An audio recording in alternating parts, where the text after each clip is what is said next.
All right, welcome back, guys, and thank you for joining us for another episode of Impossible Moments, our mini-series video podcast that we're doing. Today, we have a guest that you guys, I know you all know him, you've all heard of him, but I am extremely excited to bring his mindset, his principles to you guys, because not only is he the author of a book, Doing What You Know, he has a school community built around this book and the mindsets and philosophies he teaches within.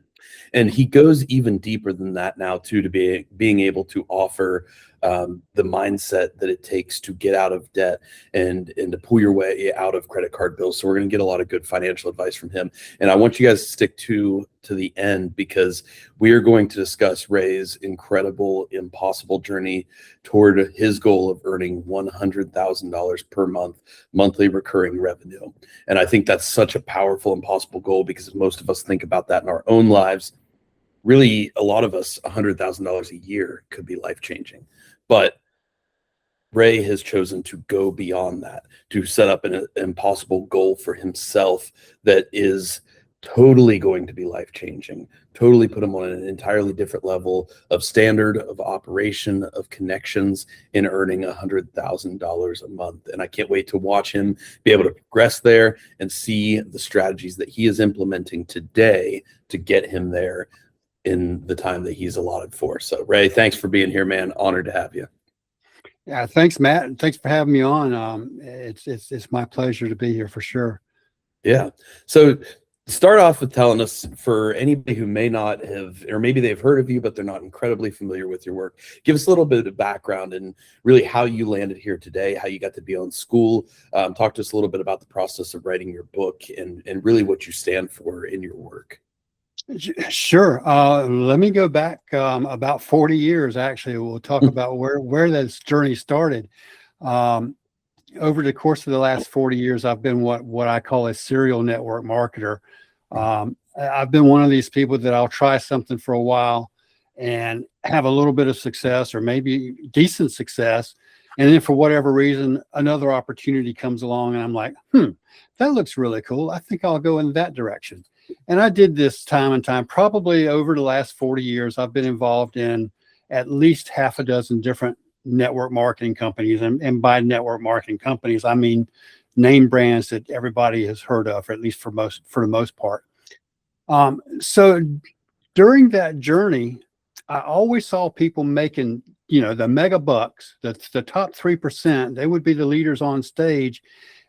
And I was always, way in the back row in the big audience. And I wondered what was the difference between those speakers and myself.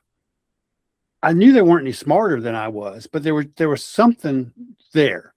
And long story short, I found out that the top 3%ers were always investing in mentorship, which is something I had never really heard of up until that point in time. So I decided, okay, if that's what it takes, then that's the route I'm going to take. So I started investing in mentorship. I came across a really incredible lady that mentored me. In fact, I've had her on my podcast. She's mentioned in the foreword of my book. And that led to the book, Doing What You Know. Because the reason the top leaders is where they were was because of their mindset. We all had the same skill tools. We all had the same skill levels as far as what to do.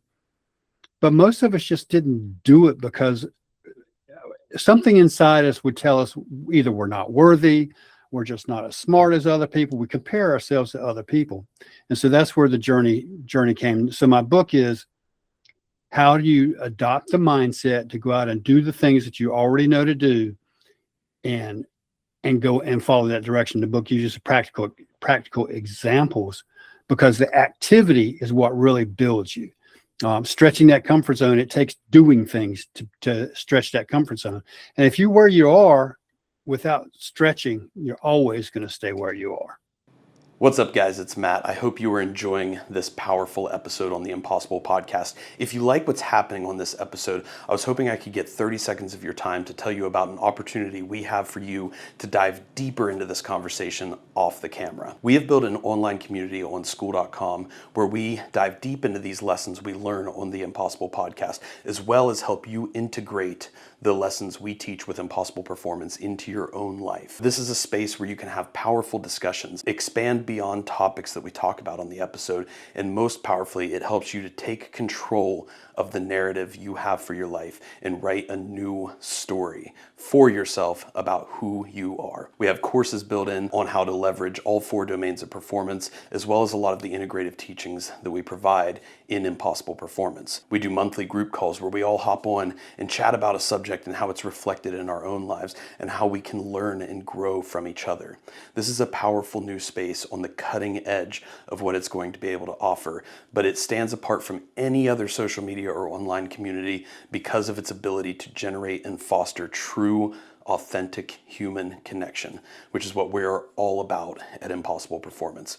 So if you guys want to join us and dive deeper into these discussions, into what we do at Impossible Performance, and equip yourself to be able to face any impossible challenge or achieve any impossible goal in your own life, we hope to see you there. Use the link school.com/impossible or click the top link in the show notes.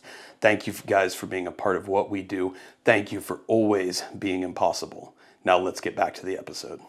Yeah, I really like that a lot. And that's a big thing that we cover on our end as well, is this idea of you've got to move past that area of where you're comfortable. And just like you sitting in that audience asking that question and knowing, and I commend you for this, to know that there's not some special magical gift that they have that I don't. Like, I'm just as smart, just as competent, just as capable. What is separating us?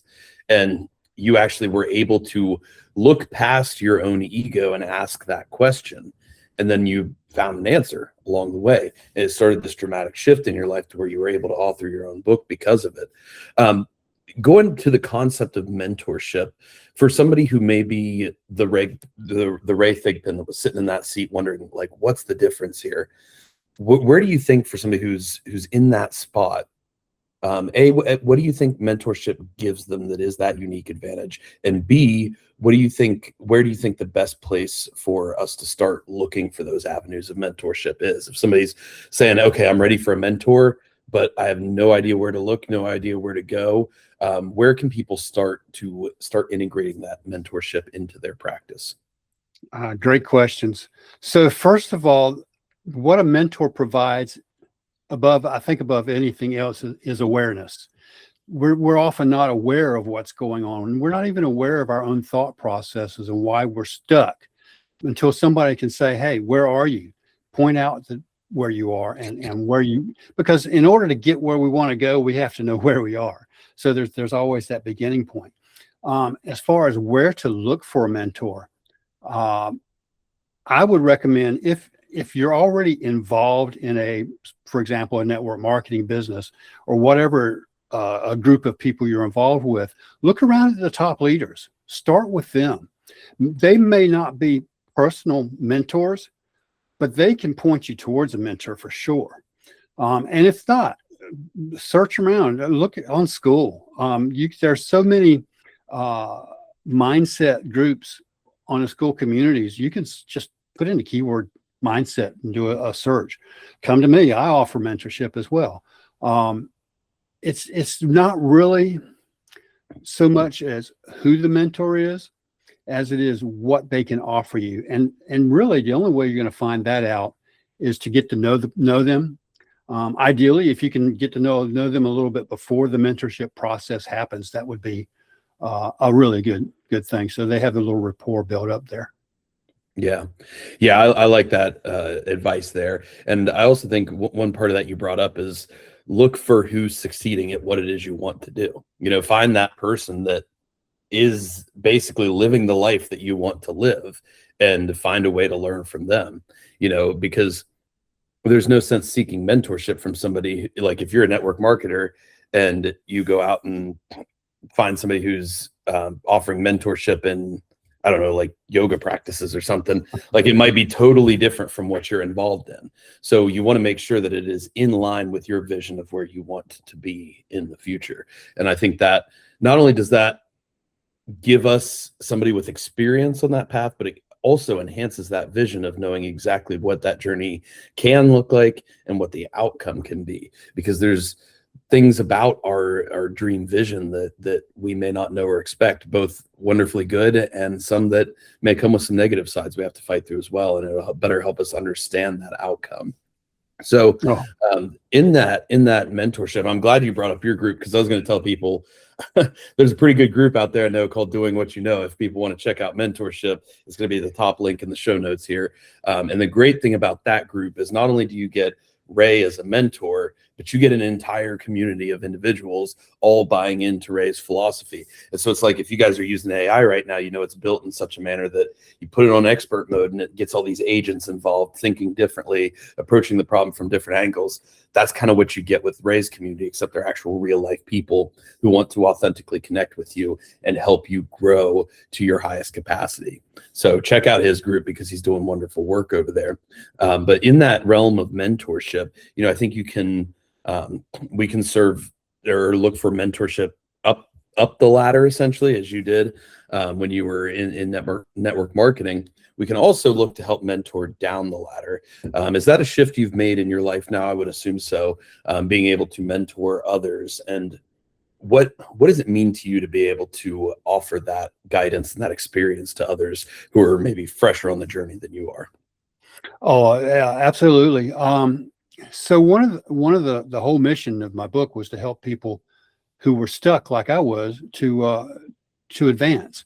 It's frustrating to be stuck somewhere that you know you don't belong, and it really boils down to your self-image. And so when you can mentor somebody and help them pull out from themselves who they really are, not who they've been for all their life, but who they really are, and you can pull that out. It's like teaching pickleball, because pickleball is a big passion of mine. Mm-hmm. And actually, I was a certified pickleball instructor for a couple of years before I became a mentor in this arena. And that led me to this arena, because one of the things that I enjoyed so much about teaching pickleball was when somebody grasps a concept on the pickleball court, and you can see it, their eyes light up and they get it. That makes me feel like I'm doing my job. It makes me feel good, because now I've passed that information along to somebody else that can use it to benefit them. So in this arena, in the entrepreneurial mindset, it's the same thing. When you help somebody see where they are, see what shifts they have to make, and then see their results improve because of it, then that's that's the feeling that it makes me feel good, because I know I'm helping other people to get there. Jim Rohn said it best. He said, "Find a way to serve the many, for service to many leads to greatness." So the more people I help, the better I feel. And it really isn't a matter of money. Money is a byproduct of helping other people. So the more people I can help, the better that helps me. But it's really beyond monetary value. It's just the personal satisfaction of seeing somebody succeed. Yeah. Well, because you understand their pain, right? Like, you understand what it's like to be in that point of, like, you're working, producing, and it just seems like things aren't going anywhere. And so when you can definitely heavily empathize with that pain point from your own personal life experience, and then be able to step in and kind of quickly, easily, and effortlessly, probably in a lot of cases, be able to see, oh, this, and this is happening.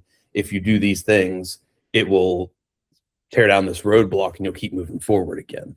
And so it's like you can go in and alleviate this pain that is crushing these people, just due to your own life experience. And in that way, it helps bring positive to the things that you had to struggle through and work through. And so I think that's really where service to others, as you say, really is the most gratifying feeling we can possibly have. It's worth more than money. It's worth more than attention. It's worth more than fame. It's knowing that we served somebody in a way that enhanced their life, and in the same way turns around to help enhance ours by giving us that reflection and helping. It almost feels like as if we were healing ourselves back when we were in that point. So it's really a powerful way to show up. And I think of this story that Andy Frisella talks about this. He's the owner of First Form supplements. They're like $1 billion supplement brand. So he talks about the moment when everything shifted for his business. He was actually getting ready to sell his business. He and his partner had been at it for like 10 years and were just not making progress, not making progress, not making progress. And eventually they just decided, you know what, this is just not here. We're going to go sell this business and work in a franchise somewhere else. So they were all prepped and ready to do that, doing market exploration, stuff like that. And he actually went out to go operate at one of these franchises they were going to get into for a day. It was back in, you probably remember Sears stores, right? Oh, yeah. Yeah. So I remember Sears too. I'm probably the last generation that remembers Sears. But anyway, so he was going to go out and be a Sears carpet cleaner. They had a franchise business for that. And he went out and worked it one day, completely hated it, threw his back out. Like, it was just a horrible experience. And he said, I absolutely cannot do that. And I'm sure you as an entrepreneur can relate in these, when we get into these areas of, I cannot work that job where I just show up and do the same thing every single day and just type into a computer and it requires no thought or explanation or anything. I'm sure you can relate to that. So that's how he felt. And he came back to it and talked to his business partner. They said, well, what if we just run the business a little longer, but we change our focus to, rather than trying to bring in money to make stuff work, what if we instead just make the focus on our favorite part of the business, which is somebody walks in the door, we get them hooked up with a product or a coaching program that actually really helps them and changes their lives. That's the most gratifying part to us. So they shifted that focus, and in the next year they 10x their business, and it's been just explosion for the last decade after that. So it's really this idea of the intent we have and how we show up really matters. For your thoughts and like your intent behind showing up every single day to the work you're doing, because you're one of the most consistent guys in the game. Like, you've got your posts going out every morning, you got your blog going up, you got your podcast going up, you're managing all these pieces, and yet you're hitting them with like 100% consistency. So what is your intent behind showing up with that consistency? What's the ethos that you're looking to live, and what's the message you're sending with how you show up to your work? Wow, that's that's a big question. I'll tell you what the driving factor is behind my consistency. One of the things that my mentor taught me was setting that huge goal, a goal that you have no idea how you can accomplish it, but it's still there, and it's something that's achievable. And beyond that, she also taught that you work from that goal achieved self. So every day I say, if I had already achieved my fantasy goal, as she calls it, if I had already achieved that goal, what would I be doing in this moment? Okay, so I have a huge goal. So I'm going to be super busy, but I'm going to be productive busy. I'm not going to be busy just doing things to be busy, right? I've got a specific work ethic. I'm going to be consistent. I'm going to be putting that content out. I'm going to be reaching out to people. I'm going to be helping people on a consistent basis, because you've got to stay consistent to keep momentum up. In my current self or previous self status, maybe I wouldn't be as consistent, because I wouldn't see that consistency is going to be the driving force behind the ultimate achievement of that goal. So if you can visualize yourself as a goal achieved self and do what that person would be doing, then in essence, you're already there. So you've already achieved the goal in your mind, and you're already doing the things that are going to get you there. And that just helps to form that habit of being consistent. And it really is a habit. Yeah. I'm so glad that you put it that way. And I love that. I love that that's your mindset. That's a lot of what we talk about with impossible performances. First, establishing this goal, we would call it an impossible goal, but it's the same thing as what your mentor brings up. This thing that should be completely impossible for you, totally outside the reach, because just having that goal by default will push you out of your comfort zone. The second you choose a goal that is comfortable, you're automatically establishing limitations for yourself. You're lowering that ceiling of where you can possibly go. If you leave that ceiling a little more open-ended, then you're going to make sure there's no potential left on the table. And if and when you do achieve that ceiling, you're going to have the confidence that comes with it of, I did something I thought, not just I thought, but society thought should never be able to happen. What else can I do? So that's a huge piece right there. Here's the thing about setting a goal like that is it's completely free. It's no buy-in from face value. And all you have to do is establish the goal and start moving down that path. And that's very low barrier to entry. The only thing you have to work through in that is the fear that comes with the doubt of it. And now that's not an easy thing, but that's a whole separate skill in and of itself, and one that will serve you well in every single other pursuit in life. But the second piece to this that you brought up that I really loved is this idea of deciding you are already the person you want to become.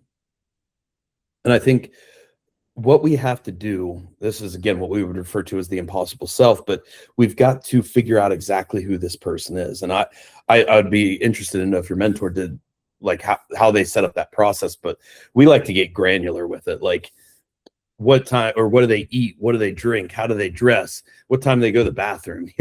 We like to get really intense with this, because the more detailed you make that vision, the more real it's going to become. And then you just make the goal every day to live as that person, that ideal version of yourself. What would they do in this situation? And if that's your roadmap, you will become that person just simply because you are living as how they would live. And it doesn't mean you're going to hit it 100% on the mark every single time. Doesn't mean you're not going to have mistakes, or slip up along the way. Those things can happen. But if you are truly committed to that version of yourself, and that version of yourself is somebody who, like Ray says, is consistent, who always shows up, who never misses, you're going to make that an extremely high priority, because you want to honor that person you want to become, maybe even more than you want to honor yourself as who you are now in the moment. And that can give quite an immense drive. So going from there to building these goals, deciding who we're going to be, as we go down this path, there's unbelievable unforeseen challenges, mistakes we make, new fears that get unlocked, all of these things that want to hinder us and slow us down or take us off the course entirely. How do you help members in your community navigate those roadblocks, overcome those challenges? And what kind of messaging are you giving them? What kind of skills, what kind of tools to be able to work through challenge that comes along the way, so that they don't get totally derailed from what they're pursuing? Well, first of all, they have to expect that challenges are going to hit them. No growth happens without struggle.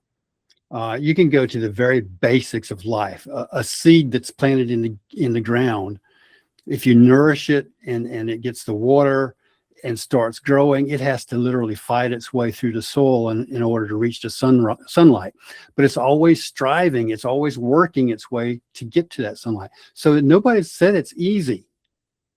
We have to adopt the mindset that it's worth it to go through the struggles to get where I want to go. Weightlifting, right? You've got to build your way up. You can't go from walking in the gym without ever lifting a weight to bench pressing 250 pounds overnight. You're going to have to do the small little disciplines daily, do some small repetitions to build your strength up until you get to that point. It's the same thing in life for everything. The one thing people have to understand is failure is not the end. Failure is the beginning, because you've got to work through those failures, learn from those failures. And I don't even call them failures, because the only way you can fail is if you quit, right? A failure is just a stepping stone to the next level. Find a way around it, through it, above it, the mountains. That builds your confidence, okay? The way to defeat fear is to take action against it. When you start taking action, then that's going to start building that self-confidence. Most fears are in our mind. Our mind is built self-preservation. Our mind is designed to protect us. If something happens that we're not familiar with, it can be frightful. And 9 times out of 10, if you'll go ahead and take that step and push through that fear, when you accomplish it, you're going to think, why was I afraid of that to start with? Who was it? Eisenhower, Truman, Roosevelt, one of the presidents said there's nothing to fear. Maybe it wasn't even a U.S. president. Maybe it was the U.K. Prime Minister. I think it was Roosevelt. Nothing to fear but fear itself. I think it was Roosevelt during World War II, right? Nothing to fear but fear itself, because fear is paralyzing, and it makes you do nothing. But then if you take that step, push through past the fear, you'll find out in most cases, maybe there was nothing to be afraid of to start with. And that's just huge. Accepting failures as a stepping stone rather than as a stumbling block. Yeah, man, I really like that. That's kind of a new thing for me, this thought that, because we talk a lot about fear in our platform and podcasts and stuff, just with having gone through cancer, amputation, even a lot of the stuff we do now comes with a great deal of fear. And so it's something we talk a lot about, but I've never thought about it in this perspective of there really is no objective measure to fear. Like, it's entirely subjective. And as you said, a lot of it is entirely fabricated in our mind. And the degree to which it affects us is entirely decided by ourselves. And so I think it's a good thing in the sense that working through that challenge of fear leads to a lot of growth, as you talked about. But I also think, maybe there's a skill set there in and of itself of not only how do I manage and mitigate fear, but how do I just control my fear response better so that I don't allow it to overwhelm or overtake me in moments where it's just entirely not beneficial at all. And one thing I think of is we've got I'm sure you've heard us talk about the cold plunge before. It's my highest form of self-care is what I told Layla it was. But, I climb in that cold plunge every single day, sometimes multiple times a day. And yes, there's a lot of physical benefits it brings me as far as the dopamine level increase, the mental clarity, the focus, the physical pain and inflammation it alleviates. It's all huge. But I do it for something far greater than that. And that is because every single time I stare into that water, I know exactly how cold that water feels. And my brain is screaming this message of do not do this, do not do this, do not do this, do not do this. And you feel quite a lot of fear. And it's this weird phenomenon my brother Austin and I have spoken about, where we stare into that water and it brings up old shit, man. Like, it brings up these old feelings of these insecurities you have, these bad memories you have, because I think the fear right now is linked to the fear of the past. And it will, if you stare into that abyss for too long, it will consume you. That's a Nietzschean concept. And that's where we stare into that abyss every single day with intentionality. Let that feeling come up of starting to consume us, and then we take back control. And that is a skill we feel is very powerful to be able to develop, because if we can do it in that controlled environment of a cold plunge, we can do the same thing in a business landscape where we don't have as much control over all the variables. So I really appreciate you bringing that up. Do you think that is that something you would agree with, that fear is an entirely a subjective concept? There's no objectivity to it. And if so, how do you think we can become better at not just managing the fear, but controlling its presence in the first place? Yeah, 100%. Fear is as I was saying, it's a self-preservation thing. You can be afraid of touching a hot object, fire, stove, whatever, and that's just to keep from burning yourself. That's why that fear instinct is built in us. But in general, yeah, it's completely subjective, because the fear of the unknown is almost an oxymoron if you think about it, because if you don't know, why are you afraid? If just because you don't know about something, maybe I don't know. I'm afraid of a different culture, so I'm not going to travel overseas. Millions and millions of people do that every day, and they're not harmed by it. But I could have that fear. There probably is a name for that kind of fear, but yeah, it's all subjective. It's based around your comfort zone, right? what I'm familiar with, I'm not afraid of. So using that same line of thought, if you're afraid of something and you go do it anyway, well, now it's becoming familiar to you. So you're easing that fear. And I wouldn't necessarily say go jump out of an airplane just to get over a fear.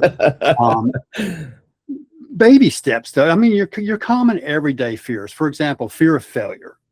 That's huge for a lot of entrepreneurs, and that's one driving factor that really holds them back. Is they're afraid to fail. Just push it one little step at a time. You don't have to go all out. From a online entrepreneur's aspect, maybe just send out an email that's felt uncomfortable, asking for an offer. Because the thing is, you might get some no's, and that's okay, because what you're offering is probably not for everybody, but you might get some yeses. And until you take that action to send that email to present that offer, you're not going to know. And if you get a bunch of no's, then okay, well, maybe I have to reconstruct this email a little bit or reconstruct my offer a little bit. But the fear of not sending it, or the fear of getting rejected, so you don't send it, that's not going to help you at all. You've got to overcome those small fears, and it's just by doing the little things, and they'll gradually build up. The simple disciplines every day is what builds up to mastering whatever it is you're trying to master. Yeah, I love that. It really brought back to my mind this thing that I heard from Hormozy, which, if anybody listening doesn't know who Alex Hormozy is, close out of this podcast right now, go to a separate YouTube tab, search Hormozy, and then watch every single video that pops up, and you'll be better for it. But that aside, it is this practice of right, we can choose these intentional fear settings just so that we can get the practice. Just like you brought up the weightlifting analogy earlier, you wouldn't expect to just walk up day one and bench 250 pounds. It's not going to go well for you. And so we have to do this slow, controlled, incremental process of getting up there. Same thing with fear. It has to be slow and controlled and intentional, so that when the moments in life pop up that were not planned, we have more experience, we're better equipped to handle it. Just as like somebody who weightlifts in the gym, they have this slow, incremental, controlled process, so that if something pops up at work and they need to carry this 100-pound box across the room, they can do it with relative ease, but they wouldn't have been able to had they not had all that training. Same thing with fear. And Alex would talk about, go so far as to, and these are actually, I think, in his books, I think it's the second book, $100 million marketing, or no, I don't think that was it. It's the second book, the blue one. I can't remember the title off the top of my head. Regardless, he talks about put yourself in these situations where you like intentionally pursue, with sales, for example, you intentionally pursue rejection, just so that you become more comfortable with rejection. Because the first time you pitch somebody, you see if they want to buy in, and they say no, you're going to feel devastated. You're going to feel like you just want to shrivel up and die. But the 1,000th time that you do it, you are not going to care at all. And the only thing you're going to think about is, what did I learn from that rejection that I can apply to my current pitch that will allow me to hopefully get the yes next time? And I'm actually glad you brought up this point, because I'd like to move in this direction a little bit, because this is the number. I've talked to several people about this now. This is I think the hardest thing people are struggling with on school right now is, how do I sell without seeming like a salesman? And I've got my own thoughts around it, but I would love to hear yours, because you are somebody that I would say has never once come across as feeling like you're trying to really like be pushy, or trying to sell something to somebody, or just try to swindle somebody out of money. I see a very clear, direct approach from you, and you've never felt like that salesman-y type that so many of us just absolutely hate. So how do you think that people on school right now, because we all want to serve, we want to bring money in so that we can serve more. I don't think there's very many people in here with purely evil or bad intention, but how do we sell so that we can increase the money we're bringing in, so that we can increase the value we're putting out without appearing that super salesman-y type? How do we work through overcoming this fear? Yeah, so that's something I struggled with for a long time, because obviously as a network marketer, you have to develop certain sales skills. And I grew up in an environment where my parents hated salespeople. They grew up in the door-to-door salesman era, where every time somebody knocked on the door, they were trying to sell them something, a vacuum cleaner or life insurance, encyclopedias or something. So all I remember as a kid was that such and such salesman. And so I grew up with a stigmatism against salespeople. Now, obviously, if you're in network marketing, you have to sell something. So you've got to shift your perspective. Number one, you probably see the value in whatever it is you're offering. I like to use the word offering rather than selling. Sharing and not selling is something you'll hear a lot of people say, but that's kind of cliche and doesn't really carry a lot of weight. It's more along the lines of just offer somebody value, right? How can I serve somebody today? If I have a product or service that's of value to somebody, I don't have to sell it to them. I can just give them the basic idea, offer the fact that I'm here to support you, and then don't take it personally if they say no, because they're not rejecting you, they're rejecting your offer. Okay. And that's huge. So a lot of people will come into school or any other entrepreneurial endeavor for that matter with the expectation of making money. That's the reason they got into business to start with. They didn't have money, and money's a huge mindset. They didn't have money, so they're going out trying to sell stuff to make money.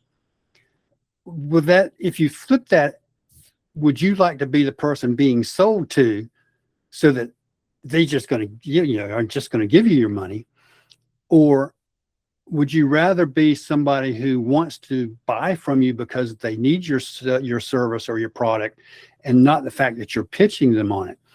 If you can provide the value, the money comes as an after thing. You don't even have to worry about the money, right? So it's just provide value. People will come to you. It's attracting rather than pushing. It's just a different mindset, a different way of looking at the whole money. And that's why people fail to build school communities, I think, is because they are, number one, they're coming from a mindset of lack. Okay. I don't have any money. I have to make money. So I've got to go out and sell whatever I can sell or push whatever I can push so I can make this money. And that brings fear with it too. 100%. Yeah, because if you're lacking, and it becomes a vicious cycle. I don't have the money, so I got to sell. Well, selling's not making me money, so I got to sell harder. And it's just more frustrating and more fearful, because if I don't do it, this isn't going to happen. Just let things happen. One of the amazing things that my mentor taught me was that this stuff is easy. In fact, I remember now thinking back on it, Jim Rohn used to say all the time, this stuff is easy. If it's easy to do, it's also easy not to do. But if you're focusing on lack, Bob Proctor talked about debt. He said, I don't care if you're thinking about in debt or out of debt. If you're thinking debt, that's what you're going to attract to yourself. So the same process is working with this whole idea of making money. If I'm thinking I have to make money, then in my deepest mind, it means I don't have money. And that just puts more pressure on me to make money. Forget about money. Just offer what it is that you believe in. Because I think, number one, if you're selling a product or service, it needs to be something that you believe in. Otherwise, it's just a scam anyway. It's just a money-making vehicle. If it's something you believe in, then it's not an issue to just share it, offer it, and then people will come to you, and you don't have to go after them. That's the secret to success. Yeah.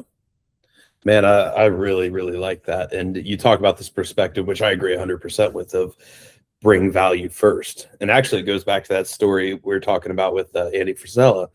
For a long time, their focus was, we got to get money, and we got to get money, and we got to get money. And it wasn't because they were greedy people at all. It was just because they wanted to make their business work. And guess what businesses require? An awful lot of money, to be able to make them work. So they wanted to make it work so that they could serve. And I think where the transition came from them is they realized, oh, we can serve right now. Like, we don't need all this money so that we can serve. We can serve right now. And if we serve at a high enough level, then maybe we'll bring in some money. And that's absolutely what happened to them. So I think it does, that it transitions that paradigm away from that fear-driven mindset and more into like a faith-driven mindset of, I know that if I provide this value and I do it at the highest level and maybe even beyond that of what I'm capable of, then everything I need or everything I want will follow with it, with that value. And I agree with that 100%. And I always try to think of that in my own approach. And really where I've gotten to in sales, this kind of harkens back to some of what we talked about earlier, is this idea that whatever I'm selling to somebody, if I feel like they're a good fit for my community, I try to sell to them as if I'm selling to myself in the darkest period of my life. Now, maybe they're not in that exact point themselves, but I try to view it through that lens, because really what my community impossible performance is going to become, it is absolutely everything I needed in that darkest period when I was at the very darkest pits of alcoholism, running from all this trauma, these demons that I've faced, lying to myself about who I was, all of these incredibly negative things. This is the community that I would have loved to have at my availability more than anything else. And I price it at a point that would have been an extremely valuable investment for who I was at that time. So I really base a lot of it around like my darkest pain points. And in that way, it allows me to sell as if I'm selling to that person. And it's not just this perspective of, I'm trying to pull money from this person. It creates a lot more empathy, because I know that kid. I know what he's going through. I desperately want to help him more than anything else. And so it allows me to take this perspective of, oh, I'm not just trying to get this money. I really have to help this person. And it's not even just I want to help this person. It feels more of like this pool of, I have to help this person.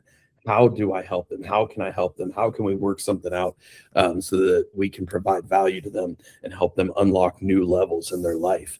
And I wonder if that's not maybe a valuable practice for us all to at least think about in some sense, because we're never going to be able to relate to somebody better than we can relate to our own selves.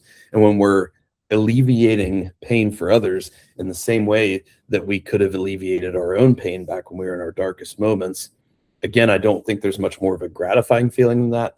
But I also think, we're not going to find a much higher level of service than to be able to help others in that, with that exact same pain that we battled through in our own lives.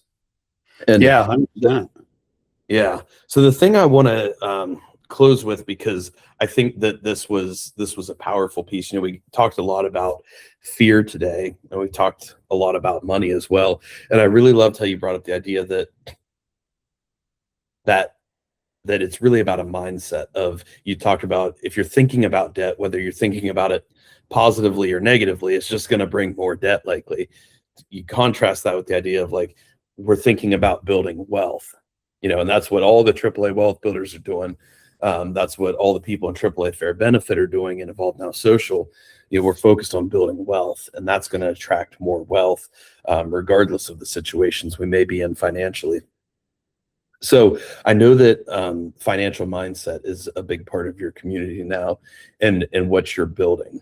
I think a lot of us have this, you brought this up earlier, we have this internal fear of money, because I think it comes from a place of society has kind of like ingrained that into us, at least in America anyway, this idea that, oh, if you're a salesman, you're a bad person, or, oh, if you go out and earn a ton of money, you're just this rich billionaire who doesn't care about anybody else and doesn't pay taxes or anything like that, which is not true in 99% of cases. But we have this, like, almost more than fear, this like disdain for money.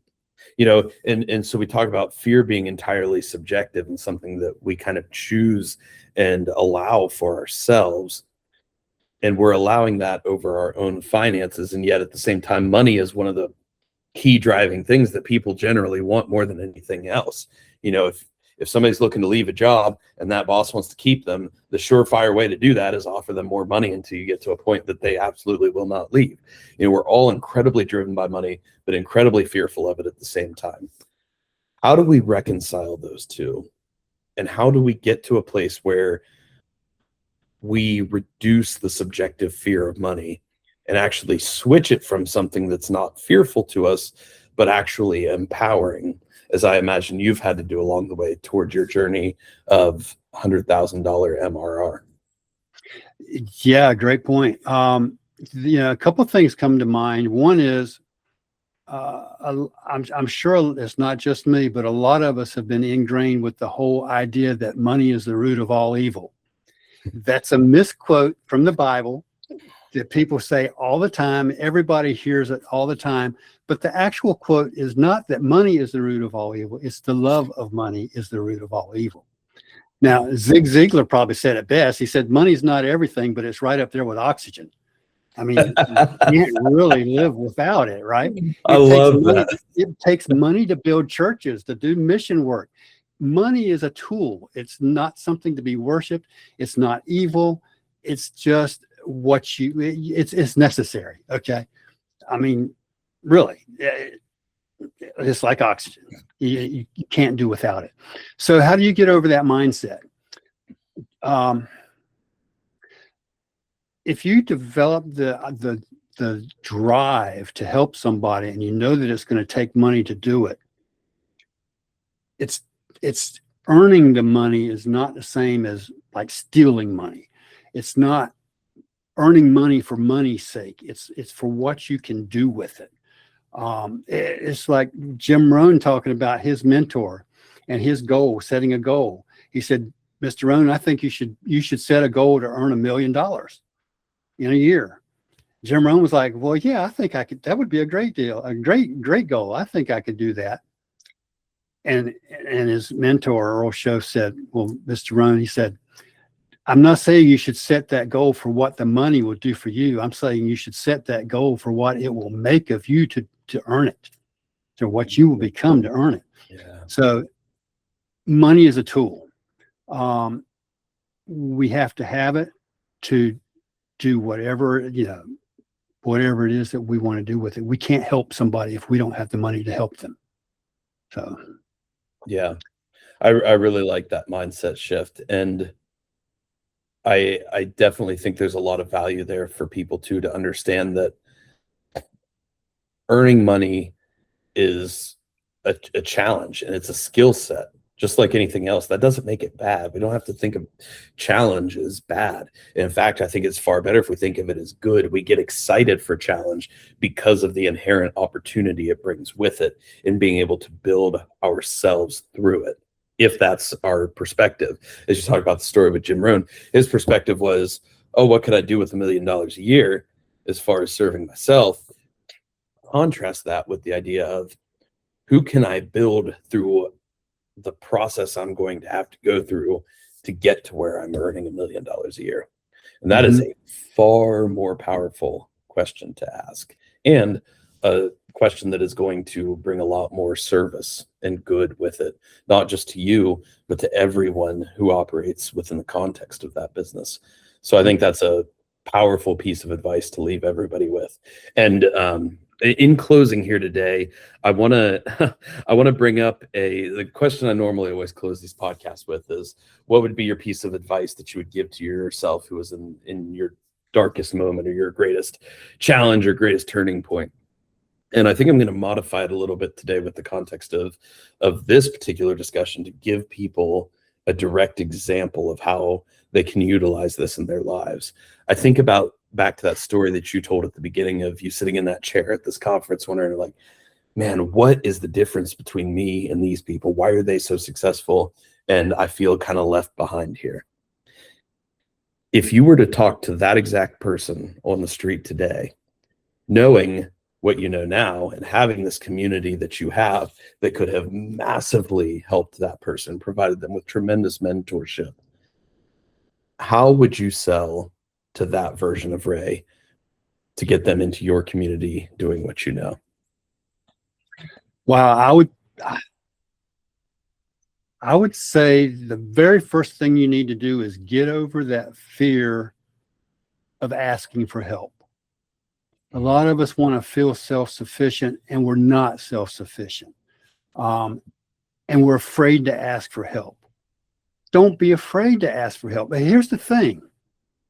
I've never had a person ask me for help that didn't make me feel good when I helped them. Right. Mhm. So if you're afraid of asking somebody for help, basically you're almost harming the person that you're asking help from, because you're denying them the opportunity to help you. Yeah. It's a two-way street. You get the help you're looking for, and they get the pleasure of helping you and seeing your results. It's kind of crazy, but that person helping you makes them probably feel better than you feel when you receive the help. So don't be afraid to ask for the help. That's what it's going to take to get you unstuck. Yeah. I love that. I love that. And it's that makes it such a powerful sales tool, because no part of that felt salesman-y. No part of that. In fact, you were giving the value in the form of advice.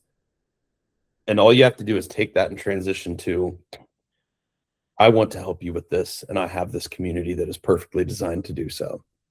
And as long as that person wants to help themselves, it's a surefire thing. 100%. Yeah, you've got to take that first step to help yourself. Yeah, because if they're not ready to help themselves, it's not going to go anywhere. And that's not on you as the mentor or anybody else. It's just people have to get to a place where they're ready for help. Nobody else can force them to it.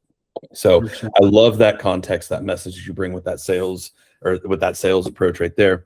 And I want you guys to actually scroll back a little bit and listen to that again, because Ray is speaking to a former version of himself. He understands with ultimate intimacy those pain points, those roadblocks, those challenges, and he is setting up a perfect designed solution for them.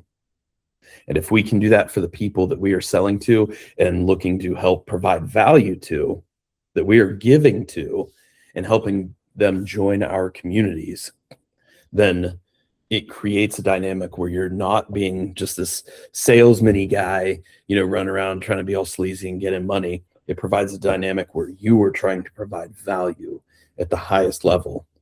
And that value is worth something.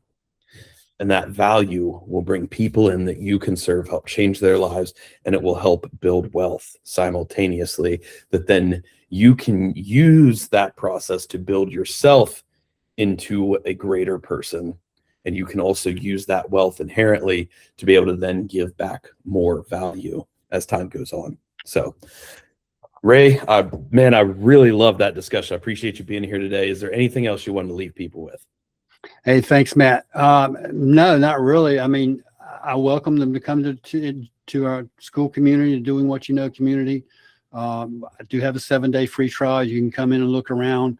I've got free courses. I'm about to implement my new debt elimination system to help people get out of credit card debt, which is another thing that I've been in, that I understand, and that I've worked through a system to do it. It's not like asking for the bank to put off a loan. It's actually taking action, which goes right along with my doing what you know, taking action to tackle that debt, instead of being afraid of it and ignoring it, which is what tends to happen when you get, really deep in debt.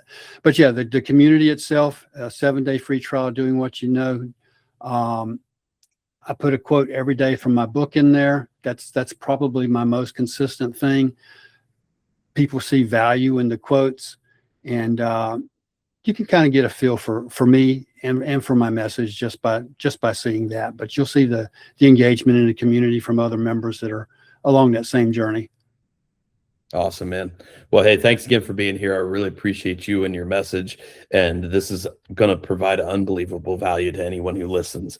And guys, for you guys listening, as always, the only thing we ask is if you got something out of this episode today, then please copy and paste that link and post it on your school community, whatever social media platform you love. Hell, text message it or email it to a friend, because that at the end of the day is how we accomplish everything we're striving for here in helping to build a better future, help people find that impossible version of themselves, and to be able to go on, become that impossible version who will ultimately do the impossible. That's everything we're about. Scroll down into the description, top link in there will be a link to Ray's community, doing what you know. Go on, check it out. Like he said, there's a 7-day free trial. You literally have nothing to lose by signing up. And once you get in there for 7 days, you'll be able to see the value and then start incorporating it into your own life immediately. And you will absolutely want to stay. So click on a sign up now, 7 days for free, nothing to lose. Check that out. And then also the link below that will be a link to the Orion Collective, which is the community, totally free, 100% free, always will be 100% free. If I ever have to tie monetary value to this community, I will shut it down first. So go and check out the Orion Collective, because that's where we host a lot of these mini series podcasts. And in that community, we answer life's hardest questions. We take these incredibly complex, nuanced, detailed questions, and Ray often gives a lot of good insight in that community as well. And we have discussions about them in the comments. It's cool because we're not raging at each other, we're not fighting, but we are able to bring up incredibly contrasting ideals and beliefs and perspectives, which allows us to really dive into the heart of the nuance. And this is something that, even as good as AI is right now, it really can't do that in the same way that we can. So jump onto that community, a lot to learn there. You'll get to see more discussions just like this. And the final piece is, if you guys are a creator of any capacity, whether it's social media, whether it's visual art, whether it is literally anything else, the third link down will be for AAA Fair Benefit, which is the brand new all free creator hub that you guys have access to. And you will not be able to understand the scope of how much resources available on this platform. It's all free. You can make digital business cards. You can generate QR codes. You can do AI video clipping now. You can do so many things. Free landing pages that take just minutes to build. Link trees that are built into there.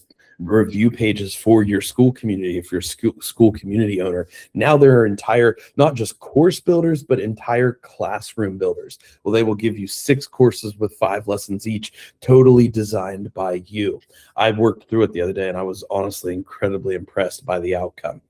So many free resources. Go on, create a profile. Again, it's totally free, and it will change the game with how you're able to output and give value. So check that out, guys. Thank you for listening today. Thanks for being here, Ray. Take care, guys, and as always, be impossible.